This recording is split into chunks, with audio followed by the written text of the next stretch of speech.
Assalamualaikum warahmatullahi wabarakatuh. Halo Sobat LHKP, balik lagi di Hipotesis Hikmah Podcast Isu Strategis. Nah, pada kesempatan kali ini kita kedatangan tamu yang datang jauh-jauh dari Tangerang, teman-teman. Setelah tadi malam, beliau ikut membersamai agenda Sinau bareng Kiai Kanjeng yang diselenggarakan oleh LHKP, MHH, MPM, UMY, dan tentunya Kiai Kanjeng itu sendiri. Pada kesempatan kali ini, kita akan ngobrol perkara pagar laut yang merupakan proyek dari PIK 2. Tentu kita akan bersamai oleh Pak Khalid Mikdar. Beliau seorang nelayan yang hari ini cukup menarik perhatian publik atas keberanian dan juga semangat perjuangan beliau atas perlawanan kepada proyek pagar laut. Oke, kita sapa dulu. Selamat malam Pak Khalid. Ya, selamat malam. Oke, gimana kabarnya Pak Khalid malam hari ini? Alhamdulillah. Alhamdulillah. Masih Oke. diberikan kesehatan.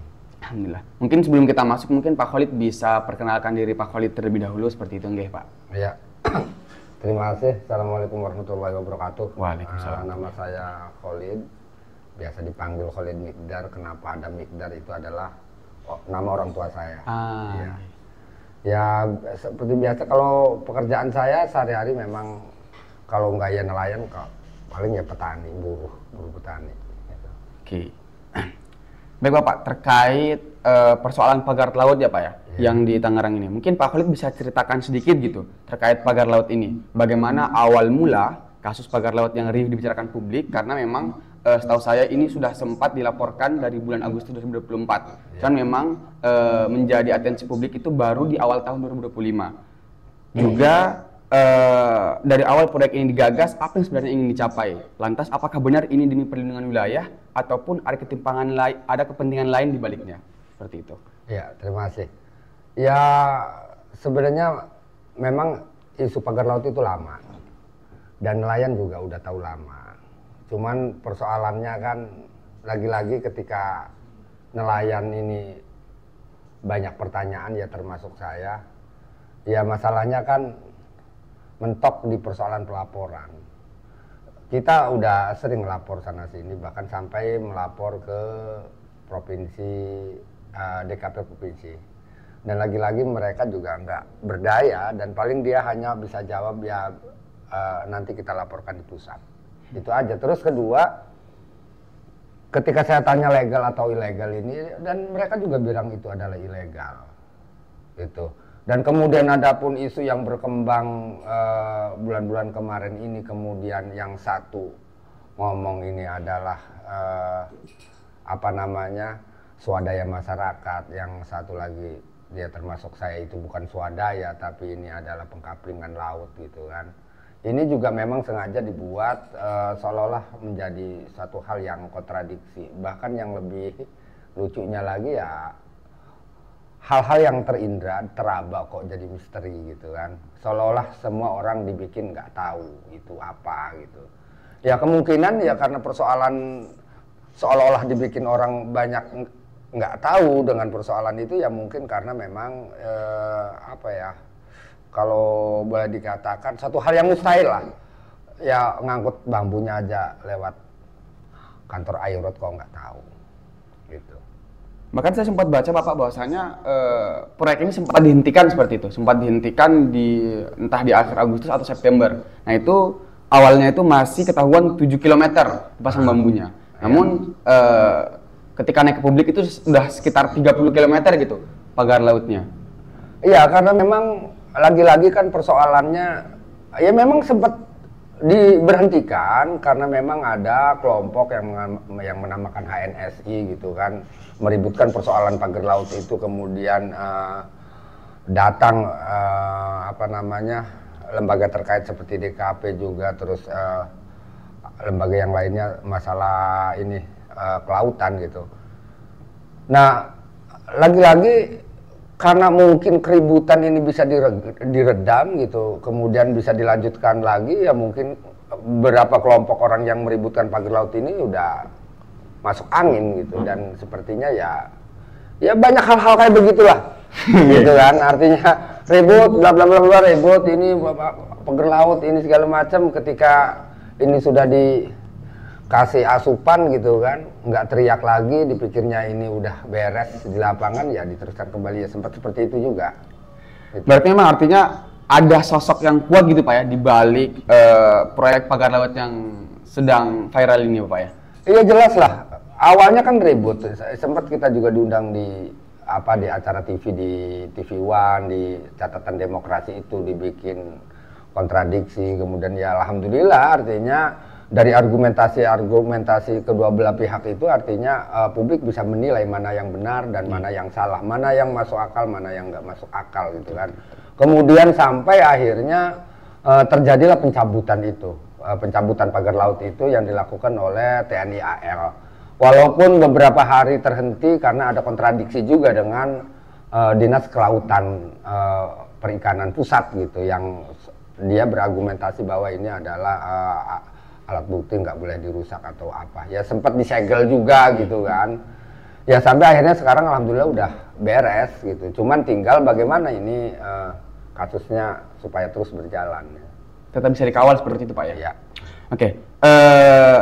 Saya ingin nanya nih Pak, kira-kira apa sih yang membuat Pak Khalid dan juga masyarakat-masyarakat setempat sampai tergerak untuk terus melawan pembangunan pagar laut ini? Bahkan dari beberapa argumentasi Pak Khalid yang muncul di media gitu, Pak Khalid sempat lantang menyuarakan ketika memang negara tidak mampu melawan, saya ngelawan gitu korporasinya. Nah kira-kira apa itu prinsip yang Pak Khalid pegang?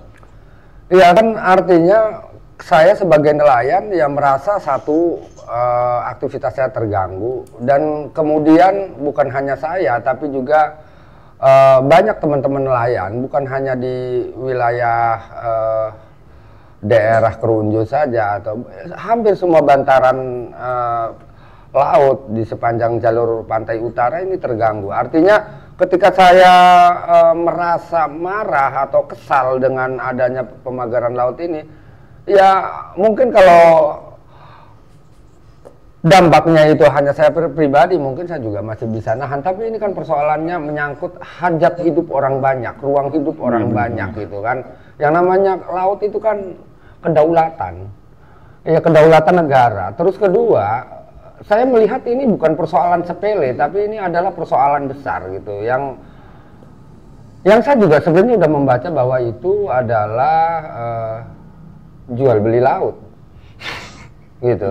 Nah otomatis kalau ngomong jual beli laut, masa ya ada gitu hukum yang melegalkan laut dijual belikan gitu. Nah disitulah saya merasa sebagai rakyat Indonesia, khususnya ya rakyat Banten gitu kan, yang mata pencariannya adalah di laut, ini merasa terinjak aja gitu kan oleh sesuatu yang seolah-olah sesuatu ini adalah suatu hal yang nggak bisa dilawan, bahkan seolah-olah ini seperti melebihi Tuhan gitu. Itu yang membuat saya marah gitu, karena saya juga membaca ini ada korporasi gitu kan. Makanya saya bilang gitu kan ke podcast ya, sebelumnya, ini seperti negara nggak berani gitu. Nah kemudian ketika nggak berani itu berarti kan negara mau-maunya dicaplok oleh, kalau saya bilang kan lingkaran gitu, lingkaran besar, lingkaran kecil. Sebenarnya saya mengistilahkan itu sebenarnya ketika kita dihadapkan dengan suatu persoalan berpikir gitu, yang artinya saya hanya ingin mengistilahkan atau menganalogikan seseorang yang cacat berpikir itu memasukkan lingkaran besar kepada lingkaran yang kecil. Nah, sebenarnya lingkaran besar itu ya kedaulatan negara gitu, dan lingkaran kecil itu ya korporasi gitu. Kok seperti ini negara kalah dengan korporasi? Ya, benar. Sehingga kenapa saya menilai itu dan berpikir seperti itu ya karena kami merasakan di bawah gitu, di bawah seperti apa kedolimannya saya merasakan itu. Ya, artinya kejahatannya terlalu, saya bilang terlalu telanjang bulat gitu kejahatannya. Kenapa saya bilang kejahatannya terlalu telanjang bulat? Artinya kalau orang awam saja sudah bisa melihat kejahatannya, apalagi orang alim gitu, orang-orang yang berilmu. Minimal kan kalau kejahatan itu tidak terlalu telanjang bulat kan cukup orang-orang yang pintar aja yang bisa melihat bahwa ini kejahatan. Oh ini ada kasus korupsi, oh ini ada kasus A, B, C, D gitu. Dan sekarang kan mulai terungkap kan. Nah artinya ketika kejahatan itu sudah bisa dilihat oleh tingkatan orang yang paling awam, orang yang nggak sekolah, berarti kan terlalu telanjang bulat. Lah kalau kejahatan telanjang bulat berarti kan udah jelas semena-mena, dan ini saya anggap udah menjadi penjajahan yang terang benderang. Nggak boleh nggak sadar itu, negara harus sadar itu. Gitu. Artinya dapat kita simpulkan bahwasanya Bapak perlawanan yang Pak Khalid juga teman-teman masyarakat lokal yang ada di sana artinya itu merupakan akumulasi gitu dari istilahnya penjajahan sistemik yang dilakukan oleh gerakan pemerintah dan korporasi. Karena tadi Bapak bilang kalau misalnya memang ini ketimpangannya bukan ketimpangan yang atau penjajahan yang tidak telanjang bulat, artinya cuma orang-orang yang alim gitu, orang-orang yang tahu. Tapi ini juga masyarakat yang bisa dikatakan, mohon maaf, yang tidak sekolah pun dapat tahu gitu. Iya. Artinya memang ini akumulasi dari banyaknya ketimpangan yang terjadi di sana. Lah ya tinggal kita gini aja, saya akan ceritakan sedikit. Contoh misalnya, ada orang punya tambak, mereka nggak mau jual. Misalnya ini kasus di daratnya ya. Ini tadi berbicara tentang kasus pemagaran laut. Tapi bukan hanya di laut, tapi juga di darat juga ada persoalan. Misalnya contoh gini, di sana ada pengurugan sawah. Nah, bagaimana mereka mentransaksikan lahan-lahan di sana, lahan persawahan, lahan pertambakan gitu kan. Kemudian ada warga yang punya lahan sawah, kemudian tanpa ditransaksikan, kemudian diuruk malam-malam. Diuruk tanpa konfirmasi, tanpa harus jual beli dulu secara sah gitu kan. Terus kedua lagi ada orang yang misalnya punya lahan tambak, kemudian dia nggak mau jual, kemudian sungainya diuruk gitu. Apakah itu nggak telanjang bulat kedolimannya gitu kan? Nah artinya kalau sudah melihat di sini berarti kan kita, kalau memang yang saya ceritakan ini adalah akibat, berarti kan ada sebab gitu kan. Nah kemudian otomatis kan si masyarakat ini termasuk saya juga akan melapor ke sana ke sini, melapor ke RT juga nggak berdaya, melapor ke lurah ternyata lurahnya juga terlibat gitu kan, melapor ke camat ya begitu juga, melapor sampai ke polsek atau ya kita mau lapor kemana, sementara artinya beberapa, kalau saya ngomong alat negara gitu kan, artinya pelayan publik yang harusnya melayani kita sebagai masyarakat dengan berbagai macam persoalan yang terjadi, lah mereka seolah-olah tidak berdaya. Artinya kalau mereka tidak berdaya, ini berarti kan ada tangan di luar negara gitu kan, yang mengendalikan negara gitu. Tangan tak terlihat gitu Pak ya? Tangan tak terlihat tapi terlihat gitu.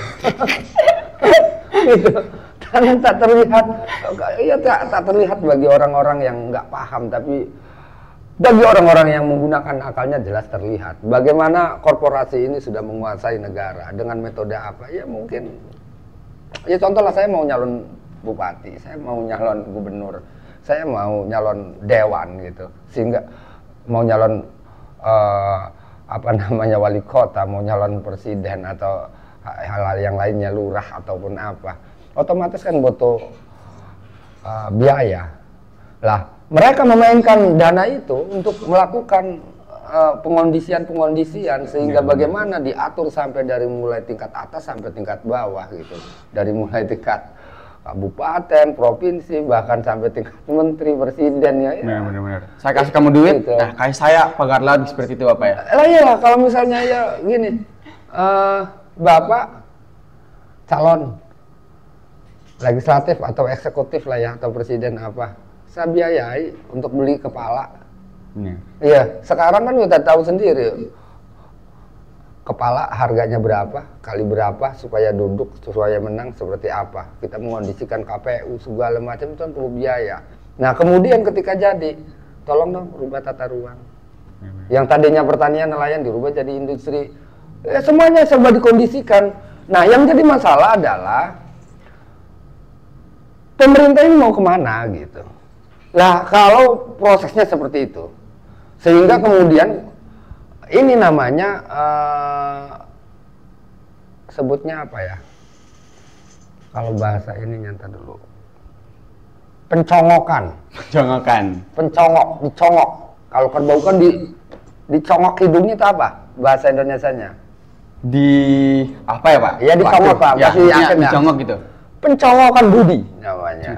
Jadi kalau istilahnya budi itu bisa diartikan pemikiran, berarti pemikiran yang dijajah, pemikiran yang dicongok gitu, sehingga si pelayan publik ini yang harusnya melayani masyarakat justru malah dia main-main dengan kewenangannya sehingga kewenangannya dijual belikan demi kepentingan pribadi.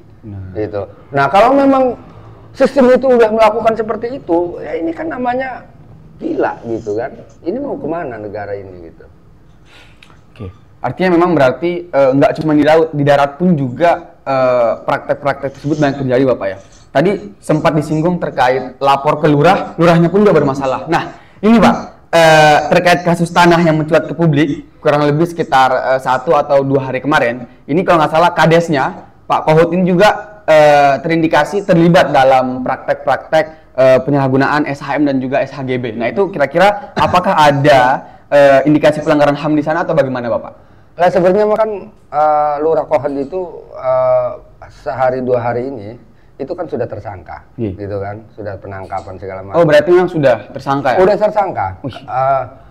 Dan itu adalah kasusnya pemalsuan SHGB dan SHM. Itu kasusnya. Tapi persoalan kasus pagar laut, pelakunya juga belum ditangkap gitu. Jangan sampai kemudian dilokalisir gitu kan. Ya harus bisa dong. Ini walaupun memang berkaitan, beririsan gitu kan. Pagar laut tujuannya untuk mengkapling laut. Kemudian dibuatlah SHGB atau SHM. Nah, kemudian ditemukanlah bukti-bukti tentang pemalsuan SHGB atau SHM atau yang dikeluarkan oleh dinas terkait, lembaga terkait atau itu BPN gitu kan. Nah, di atas laut yang itu hukumnya juga nggak diperbolehkan gitu. Lah otomatis ini si Arsin ini dan 4 orang yang tersangka itu kan kasusnya pemalsuan dokumen. Di suratnya, maksudnya ini, dia membuat dokumen palsu, STNK palsu atau BPKB palsu. Tapi persoalannya motornya ini, pelaku motornya ini, nah pemagaran lautnya ini juga harus diusut gitu. Ya, benar-benar. Jangan sampai dia cuma tumbal gitu Pak. Jangan sampai tumbal gitu, artinya ini dilokalisir kasusnya, kemudian hanya menangkap di klasterinya aja. Otomatis mereka melakukan itu kan berarti kan ada komunikasi sebelumnya, ada penampung gitu kan. Artinya ada penampung tanahnya. Gitu. Dan sampai mereka ini yang ditangkap cuman pesuruh-pesuruhnya. Nah, yang menyuruh ini itu mereka menumbalkan ini gitu Pak. Ya iyalah, ya harus seperti itu. Nah, makanya saya pengen lihat juga kinerja aparat pemerintah atau alat negara ini untuk melakukan penyelesaian kasus ini secara terang benderang.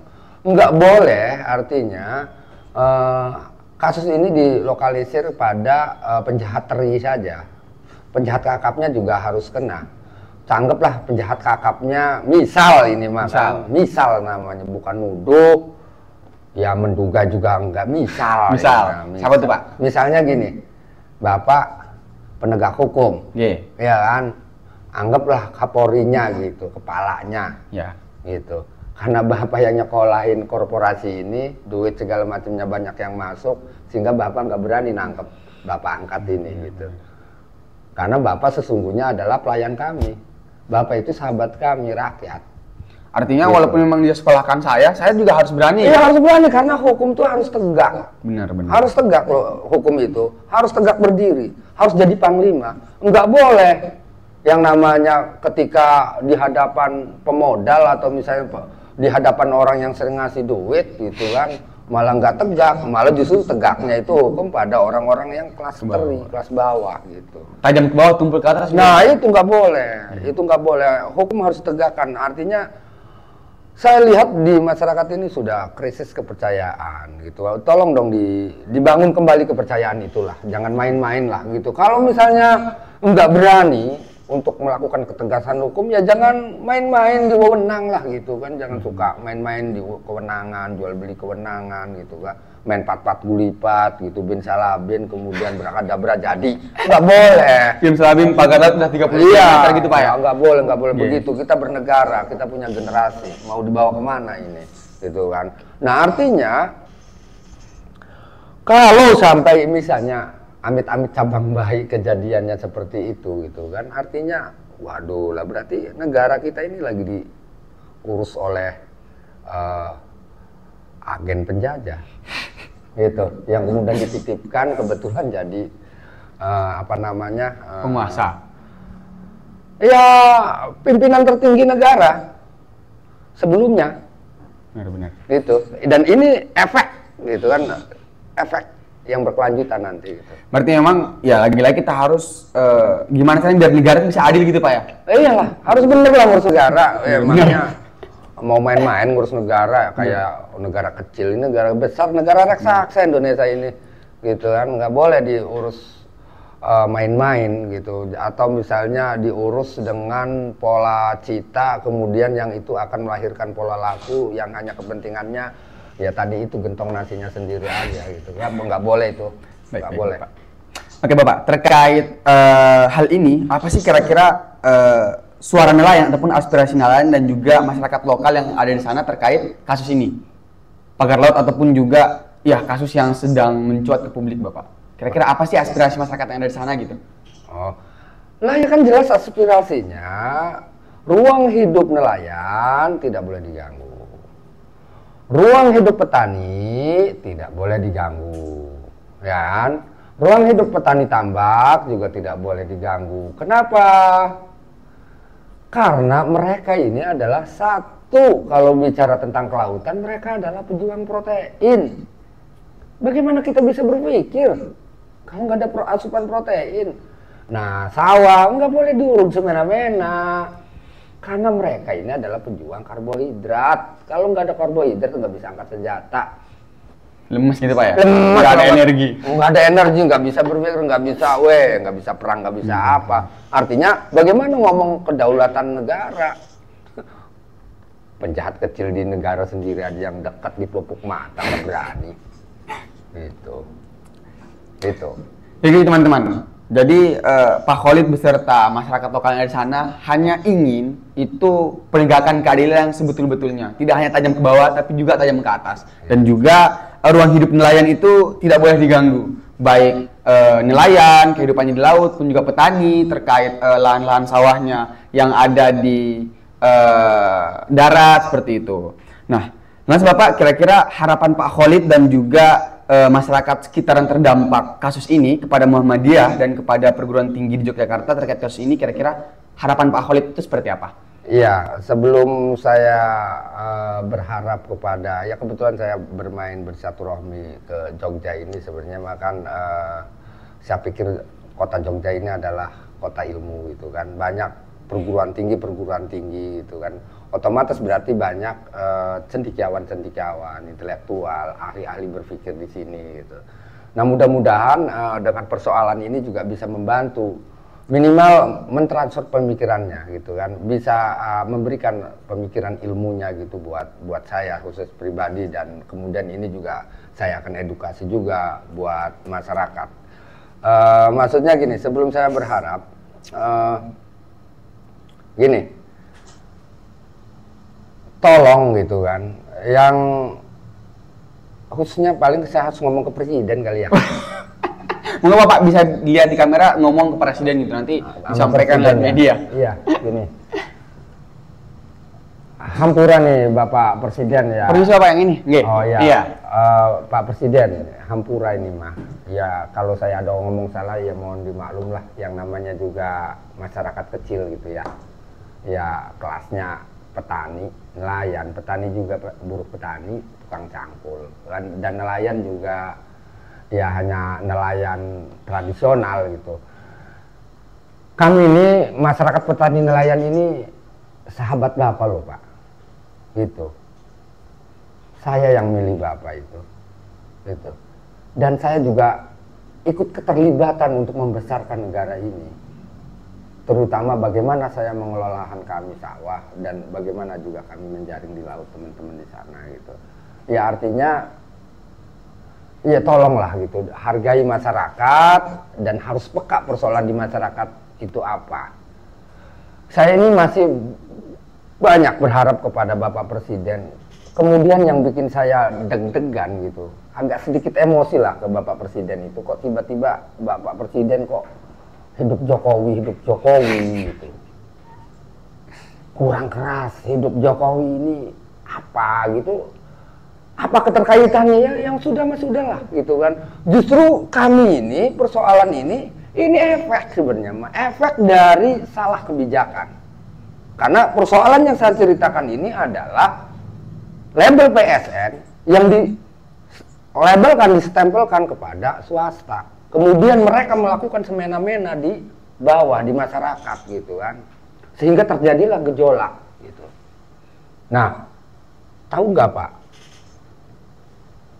Akibat dari omongan Bapak itu ada gejolak berikutnya, yaitu tentang tagline Indonesia Gelap, ya kan?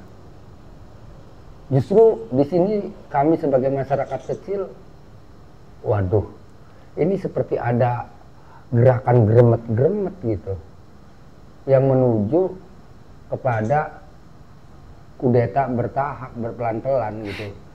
Dan mereka ini yang menunggangi kekuatan energi ini gara-gara omongan Bapak tadi itu sesungguhnya orang-orang yang memang nggak seneng sama Bapak. Justru kami rakyat, kami siap lapar, ayo bersusah-susah dulu nggak apa-apa sama masyarakat. Yang penting beres di negara.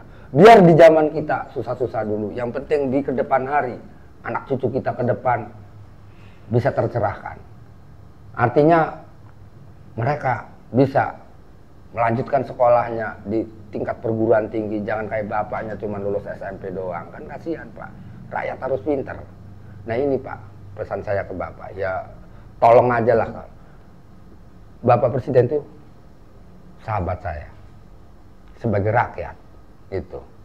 Jadi tolong dibela rakyat ini, jangan sampai rakyat marah gara-gara kesal gitu. Nah, begitu juga kami.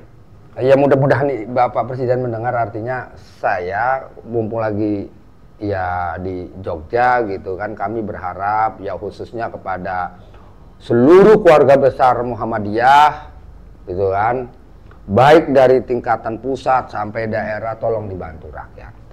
Sepertinya persoalan ini bukan hanya persoalan di Banten saja, tapi hampir di semua Indonesia, 37 lah. Kira-kira seperti itu persoalan ini. Persoalan yang sama gitu kan. Nah artinya ini juga harus didengar oleh para cendekiawan, pemikir gitu kan, yang notabene itu adalah perguruan tinggi. Begitu juga dengan kampus-kampus yang lainnya. Ya ayo bareng-bareng kita mikir Indonesia ke depan mau apa gitu. Jangan biarkan rakyat berjuang sendiri. Sesungguhnya kami tidak mampu, tidak berdaya, tidak mempunyai kekuatan apa-apa. Lah cuman masalahnya ini rakyat kalau dibiarkan ya perang sendiri bagaimana? Ya, kalau istilah perang. Ya sebenarnya tujuan saya ngomong begini juga hanya menyadarkan saja. Menyadarkan. Adapun saya ngomong misalnya saya akan pimpin rakyat Banten untuk melawan gitu. Ya karena memang saking gregetnya. Karena ya semua orang pasti akan bicara lantang seperti itu ketika sudah terlalu diinjak di dataran yang paling rendah. Satu sisi sementara ini banyak artinya korporasi yang mencoba memainkan alat negara gitu kan untuk mencaplok kedaulatan negara. Ya saya melihat itu, sebagai masyarakat saya melihat itu. Nah, negara harus sadar, presiden harus peka. Gitu. Terima kasih. Terima kasih Bapak. Tadi teman-teman penyampaian Pak Khalid, harapan kepada Muhammadiyah, teman-teman mahasiswa yang ada di Jogja pun juga tadi pesan Bapak Khalid kepada Pak Presiden Prabowo Subianto seperti itu. Jadi memang negara harus hadir. Negara sebagai pemegang power tidak boleh tunduk kepada korporasi gitu Pak ya, yang punya profit. Iya. Ketika memang negara tidak bisa hadir sebagai pemegang power untuk kemudian menyimbangkan, mengendalikan korporasi, maka kita, Pak Khalid dan masyarakat Tangerang, itu yang akan melawan Pak ya, sebagai orang yang punya, sebagai pengontrol gitu Pak ya, pengontrol negara. Terima kasih Pak Khalid sudah bersedia mampir di Hipotesis Hikmah Podcast Isu dan Strategis. Obrolan ini benar-benar membuka mata kita semua terkait persoalan pagar laut yang ada di Tangerang. Nggak hanya pagar laut, nggak hanya di laut, tetapi juga sumber daya alam masyarakat yang ada di sana, baik di darat itu juga ternyata sudah lama gitu. Sudah lama terdampak, dan kemarahan Pak Khalid beserta masyarakat Tangerang adalah akumulasi dari banyaknya ketimpangan yang ada. Ya. Terima kasih, semoga ada solusi yang adil dan tidak hanya menguntungkan segelintir pihak, tetapi untuk teman-teman yang mendengarkan, kita semua punya peran dalam menjaga lingkungan dan memperjuangkan hak-hak masyarakat. Jadi, mari kita terus peduli, bersuara, dan mendukung kebijakan yang lebih berkelanjutan. Terakhir, ada quotes yang ingin saya sampaikan, yang memang juga ini quotes dari Pak Khalid gitu Pak, yang cukup viral juga di media. Ombak tak pernah berhenti, begitu juga dengan perjuangan ini. Terima kasih teman-teman yang sudah mendengarkan. Jangan lupa share ke teman-teman kalian, biar mereka juga tahu soal isu ini, biar teman-teman juga yang mendengarkan atau yang tidak mendengarkan peka dan mau ikut bersuara dan berjuang bersama Pak Khalid dan teman-teman lainnya. Terima kasih, tetap kritis dan tetap peduli. Wassalamualaikum warahmatullahi wabarakatuh. Waalaikumsalam warahmatullahi wabarakatuh.